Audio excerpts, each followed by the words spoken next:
এসে প্রথমেই আমি যে কর্মসূচি নিয়েছি সেটা হচ্ছে বৃক্ষরোপণ। আপনারা জানেন আমাদের মাননীয় প্রধানমন্ত্রী জনাব তারেক রহমান 5 বছরে 25 কোটি বৃক্ষরোপণের কর্মসূচি হাতে নিয়েছেন এবং তারই ধারাবাহিকতায় আমি আমাদের এই খুলনা রেঞ্জে 30,000 বৃক্ষরোপণের কর্মসূচি গ্রহণ করেছি এবং সে লক্ষ্যেই আমার প্রথম পদক্ষেপ ছিল এখানে এসে বৃক্ষরোপণ কর্মসূচি গ্রহণ করা। এবং আপনারা জানেন যে আমাদের কোমলমতি ছাত্রছাত্রী যারা আছে তারাই আমাদের ভবিষ্যৎ প্রজন্ম, তারাই বাংলাদেশের ভবিষ্যৎ। কাজেই তাদেরকে এই বৃক্ষরোপণ কর্মসূচিতে একাত্মতা ঘোষণা করানো, তাদের উৎসাহ দেয়া, তাদের উদ্দীপনা দেয়া এবং তাদের মাধ্যমে সবুজায়ন বিপ্লবটা ছড়ানো, এটা ছিল আমার একটা উদ্দেশ্য।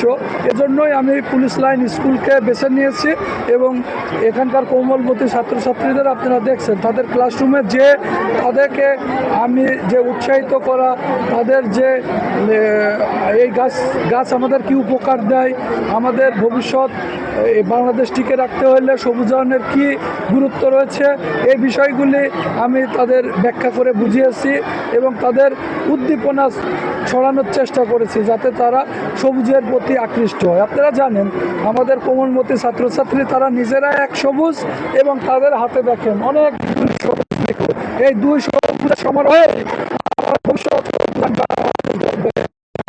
প্রত্যাশা করি। ধন্যবাদ। আপনারা জানেন যে আমাদের এই খুলনা রেঞ্জে 10টি জেলা, 64টি থানা এবং প্রায় 200 মতো তদন্ত কেন্দ্র, ফাঁড়ি এবং ক্যাম্প রয়েছে। এখানে একটা বিশাল জনবল আমাদের আছে, অর্থাৎ প্রায় 15,000-এর উপরে জনবল আছে আমাদের এই রেঞ্জে।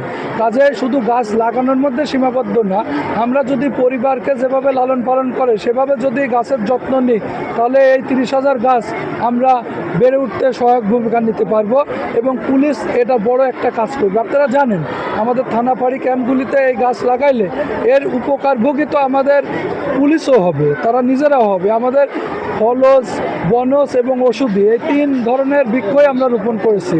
একদিকে যেমন পুলিশের নিজেরা উপকৃত হবে, আবার আমাদের এই দেশও সবুজায়নে উপকৃত হবে বলে বিশ্বাস। এবং আপনারা জানেন যে পুলিশের অপরাধ দমন এবং আইনশৃঙ্খলা ভালো রাখার ক্ষেত্রে যেমন অবদান আছে, সামাজিক দায়বদ্ধতাও তো তাদের আছে। সোশ্যাল রেসপন্সিবিলিটি থেকে এই কাজগুলি আমরা করছি। সমাজে যদি সুস্থ বিনোদন, খেলাধুলার ক্ষেত্রেও আমরা প্রমোট করতেছি। খেলাধুলা, সংস্কৃতি এবং গাছ লাগানো, এইভাবে সুস্থ বিনোদন যদি আসে তাহলে আমাদের যে মাদক এবং অন্যান্য বিষয়গুলি আছে দেখবেন সেই বিষয়গুলি আস্তে আস্তে দূরে সরে যাবে।